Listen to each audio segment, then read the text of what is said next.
staying with us. I'm Amarachi Ubani in Lagos. Here's what's coming up within the half hour. Israel and Lebanon extend fragile ceasefire by 3 weeks.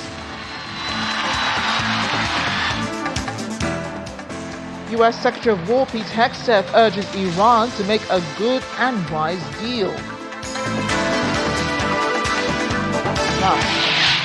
India denounces Hellhole remark shared by U.S. President Donald Trump. Let's begin the world today. Israel and Lebanon have extended their ceasefire by 3 weeks. U.S. President Donald Trump confirmed the extension at the White House after high-level meetings with envoys from both countries, adding that the U.S. would be working with Lebanon to help it protect itself from Hezbollah. We had a great meeting with the very high officials of Lebanon and very high officials of Israel, and we think that the president of Lebanon and the prime minister of Israel over the next couple of weeks will be coming here. They've agreed to an additional 3 weeks of, no firing, ceasefire, no more firing. Let's see. We hope that happens. It's not going to happen between that, but they do have Hezbollah to think about. And we're going to be working with Lebanon to get things straightened out in that country. I really believe it's something we can do pretty easily, just with the power of who we are, the great people, the Lebanese people. We have our ambassador here who has done a fantastic job, ambassador to Lebanon from the United States. And we had a great conversation, and I think it's the beginning of something very important. It'd be a wonderful thing to get this worked out simultaneously with what we're doing in Iran. And I'd like to start by just asking JD, our Vice President, our great Vice President, to say a few words, and then Marco will speak, and then the representatives from the country. Mike Huckabee, you'll say a few words, Mike. You've done a great job, by the way. I appreciate it. Everybody does.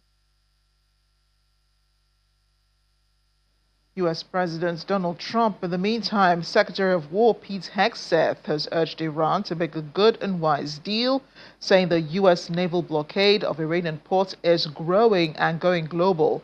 He also says the U.S. has achieved a decisive military result in just weeks in Iran, comparing it to years-long wars like in Vietnam and Iraq. Separately, Hegseth has accused European and Asian countries of free-riding over Strait of Hormuz while holding a silly conference, he says, and not making serious efforts on Iran. Unlike the endless wars of the past that dragged on for years and for decades with little to show for it, Operation Epic Fury has delivered a decisive military result in just weeks. Korea, Vietnam, Iraq, Afghanistan, as the president has pointed out, all took years, decades, vague missions, shifting sands, little to show for it. Operation Epic Fury has been laser focused from the very start, as I've said to all of you. Clear mission objectives, and ultimately Iran will not have a nuclear weapon. It's a bold and dangerous mission, a gift to the world, historic, courtesy of a bold and historic president. That mission continues today in this new phase as Iran has an important choice, a chance to make a deal, a good deal, a wise deal. Europe and Asia have benefited from our protection for decades, but the time for free riding is over. America and the free world deserve allies who are capable, who are loyal, and who understand that being an ally is not a one-way street. It's a two-way street. We are not counting on Europe, but they need the Strait of Hormuz much more than we do, and might want to start doing less talking and having less fancy conferences in Europe and get in a boat. This is much more their fight than ours. Well, Pakistan says Iran's Foreign Minister Abbas Araghchi is expected to be heading to the country tonight to discuss the next steps in stalled peace negotiations with the United States. Araghchi and a small team are expected to talk with Pakistani mediators about a potential second round of negotiations with the U.S. according to one official who spoke anonymously about the sensitivities around the topic of the first round of talks held nearly 2 weeks ago in Islamabad, Pakistan, and led on the U.S. side by Vice President J.D. Vance. It ended with no deal. A U.S. delegation, including Vance, was expected to head back to Pakistan earlier this week for further negotiations, but the trip was delayed as Iranian officials reportedly said they would not show up. And NATO says there's no provision for member states to be suspended or expelled from the military alliance after a report said the U.S. could seek to suspend Spain over its Iran war stance. International news media Reuters quoted a U.S. official who said an internal Pentagon email had suggested measures for the U.S. to punish allies it believed had failed to support its campaign. The email also suggested reviewing the U.S. position on the U.K.'s claim to the Falkland Islands in the South Atlantic, which are also claimed by Argentina.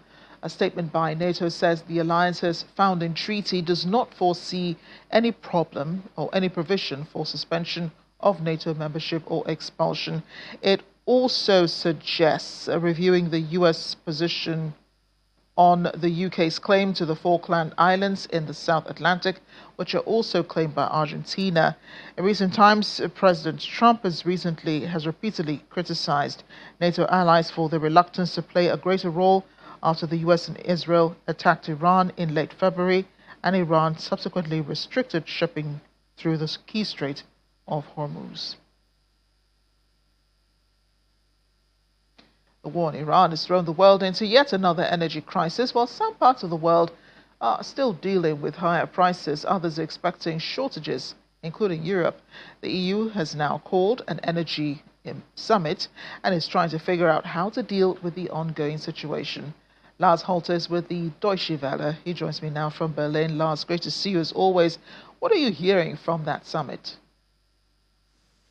We're actually not getting too much information yet from Nicosia in Cyprus where that summit is being held, because it is actually still ongoing for the remainder of the day. But one thing EU leaders have apparently agreed on is that the bloc will play a part in helping stabilize the region and the Strait of Hormuz once the war itself is over there. However, currently, of course, there is still too much chaos over the strait to even make a prediction when that will be. They're also discussing on whether or not to lower sanctions on Iran. And now, as for dealing with the energy crisis here at home, there are a host of ideas, and they range from optimizing the distribution of jet fuel, with some airlines actually cutting down on their number of flights, including Germany's Lufthansa, by the way. But then there's also steps being discussed to lower the cost of energy by lowering energy taxes in an effort, of course, to alleviate the financial pain that is felt by both businesses and consumers. And then there's also the discussion over long-term investment in renewable energies. That, of course, in an effort to become generally more self-reliant in future and less dependent on energy imports from countries that have shown in the past to be either unreliable partners like Russia or that otherwise bear risk, like we're seeing right now with the conflict in Iran, with the continued closing of the Strait of Hormuz, and with the other helplessness we're seeing here in Europe, when no one has a real plan on how to solve the particular crisis in the Middle East that got us to where we are right now. How big is this latest energy crisis in Europe, and are there numbers to quantify that, Lars? Oh, we got some new numbers here, and unsurprisingly, they are pretty large numbers, devastatingly large numbers indeed. According to Brussels, the bloc has spent an additional 24 billion euros on energy imports since the start of the war due to higher prices. That is equal to an additional cost of more than €500 million per day. And that, of course, all without receiving any more energy than before, just really paying the higher prices here. Now, that cost is obviously a huge problem for the economy as it hits both businesses and consumers. On the business side, it makes all sorts of products more expensive, from steel to fertilizer to materials, really anything that is produced using a lot of energy, of course. So we're seeing heightened inflation there on top of a general hit to growth altogether. Of course, a scary economic outlook for Europe. As for consumers, they're paying more at the pump, they're paying more to heat their homes. Good thing, of course, we're heading into summer and those heating costs will pretty much fall away. But generally, consumers are having a hard time right now, and that directly impacts their spending and again, then the economy in general. Right. And what can Europe do in the long run to be better protected against such energy crisis? After all, this is the second we're seen in just a few years. Indeed, the first one came when Russia attacked Ukraine and EU sanctions led to oil and gas imports from Moscow falling away. This is now the second round, but no major changes in the European energy infrastructure have really happened since the first one, and that's what makes this so painful now. There would actually be a relatively easy way to insulate Europe better from these crises, and especially when we're looking at Germany as an example, because both Europe and Germany have invested heavily in alternative energies for years now, and solar, wind and hydro energy make up a large part of the energy mix. In fact, most of our electricity here comes from renewables, but we're using too little of that electricity. We're producing more electricity than we need, while the industry as well as consumers are still using oil and gas for mobility, for heating. Now the electrification here needs to improve, meaning that more of what we're doing will be done using electricity instead of fossil fuels. Heating pumps, electric cars, we need a lot more of that, but progress there has really been slow for years. Well, Lars, thanks for bringing us up to speed on this issue. Well, away from the Middle East conflict, the president, the U.S. president, that is, has hit out at King Charles's son, Prince Harry, saying he's not speaking for the U.K., following comments made by the Duke of Sussex about the U.S. administration during a surprise visit to Ukraine. The U.S. President Donald Trump has also claimed he was speaking for the U.K. more than Prince Harry, after the King's son urged Washington to honor its obligations in the Ukrainian conflict. Speaking on a visit to Kyiv and without mentioning President Donald Trump, Prince Harry had said the U.S. should show that it can honor its international treaty obligations, not out of charity, but out of its enduring role in global security and strategic stability. Here's President Trump responding to that comment. You know one thing, Prince Harry is not speaking for the UK, that's for sure. I think I'm speaking for the UK more than Prince Harry, but I appreciate his advice very much. Would you have great invited advice to the dinner, to the state visit? Well, I look forward to the dinner. We're having King Charles come. He's a friend of mine. We're really looking forward to it. We've spoken, and we're going to have a great time. I tell you, if I had that ballroom built, it would be filled. I wish we had more seats. You know, they've wanted a new ballroom for 150 years. Now they're getting the best in the world. We're going to have the best in the world. But, you know, we have a room that's not big enough to handle what would be a big crowd. But we're going to have very great people that love the UK. I love the UK. I think they made a big mistake on energy. You should open up the North Sea in Aberdeen. Well, India has a bone to pick with U.S. President Donald Trump, condemning reports of the president's alleged description of the country as a hellhole. India's Ministry of External Affairs spokesperson Randhir Jaiswal says the comments shared by President Trump were in poor taste and at odds with the country's relationship. It comes after Trump shared a full-page transcript of remarks made by podcaster Michael Savage on America's birthright citizenship, where he accused people from India and China of abusing the privilege. India's foreign ministry reacted to the remarks without naming President Trump or Savage. However, they said that they were uninformed and inappropriate. The other incident which had happened involving 2 Indian ships, that happened on last Saturday, on which you must have seen the statement that we issued. So just to say that, in these 2 ships which were fired, they are foreign owned. There are some Indian nationals on them, on board these ships. They are safe. As far as our ships are concerned in the Persian Gulf, we continue to remain in close conversation with the Iranian authorities so that they can safely exit Persian Gulf and reach India. Our National Security Advisor visited Saudi Arabia. This was part of our outreach to countries in the Gulf. This was done on the direction of our Prime Minister. Earlier, External Affairs Minister also had visited UAE, and our Petroleum Minister had visited Qatar. In addition, we also had outreach made by our Commerce and Industry Minister, who spoke to several of his counterparts. As far as Strait of Hormuz is concerned, you know our position very well. We continue to call for unimpeded access or unimpeded navigation and transit rights for commercial shipping. Still ahead on the world today.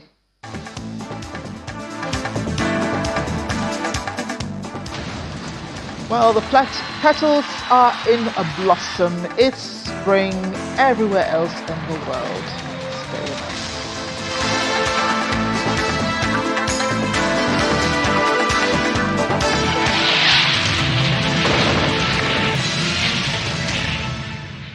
Welcome back. The United Nations has called for the immediate and unconditional release of all arbitrarily detained personnel in Yemen as regional efforts to free them continue. Addressing journalists in New York, the spokesperson for the Secretary General, Stefan Dujarric, said the UN senior official leading regional engagements on arbitrary detention, Muin Shreem, has held meetings in Oman with Ansar Allah's Mohammed Abdusalam Oman officials and a number of resident ambassadors on the immediate and unconditional release of all UN personnel detained by the Houthis. Our senior officials leading the regional engagement on arbitrary detention, Muin Shreem, was in Muscat earlier this week on Tuesday. There he met with Ansar Allah's Mohammed Abdusalam and with Omani officials and a number of resident ambassadors. The discussions focused on the immediate and unconditional release of all UN personnel detained by the Houthis.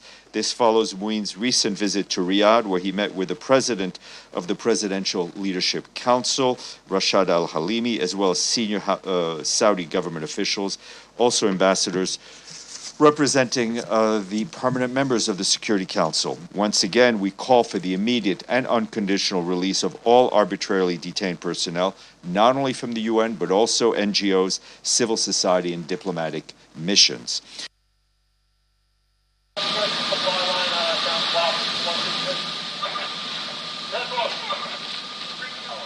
A historic landmark has been reduced to ashes in New York. The 187-year-old First Reformed Church of Astoria, a symbol of faith for nearly 2 centuries, was destroyed in a massive overnight fire. Flames tore through the church and rectory as hundreds of firefighters battled the blaze, leaving 6 of them injured. There were over 200 fire officials at the scene. A thick smoke filled the skies above Queens, while dramatic scenes even showed a trapped raccoon on the roof as the inferno spread. Authorities are now investigating the cause as a community mourns the loss of this historic sanctuary.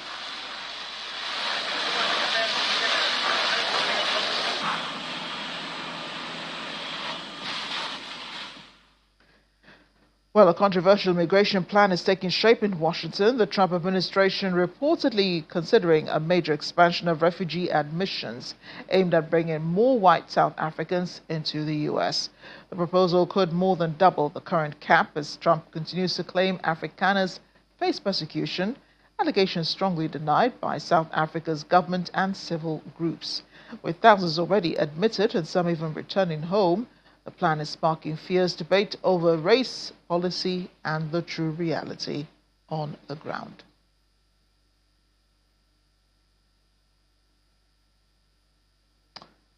Well, we're on to our last story now on the world today. Spring has sprung in Jeonju, South Korea.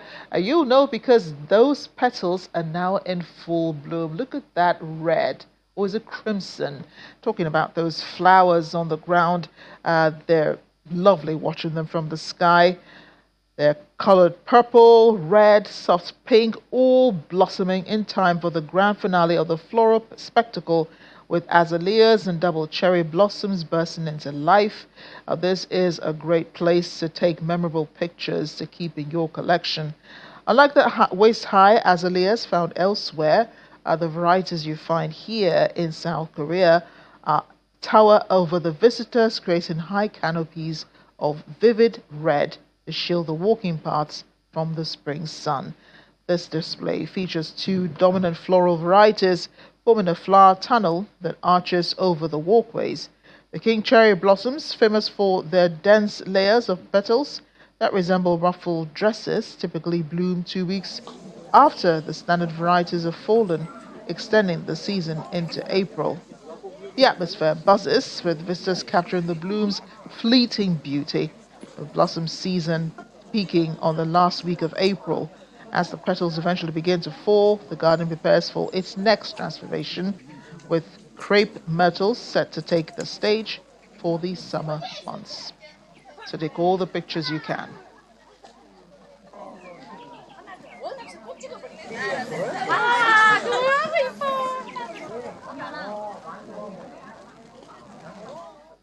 It almost looks surreal. Thanks for watching The World Today. I'm Amarachi Ubani.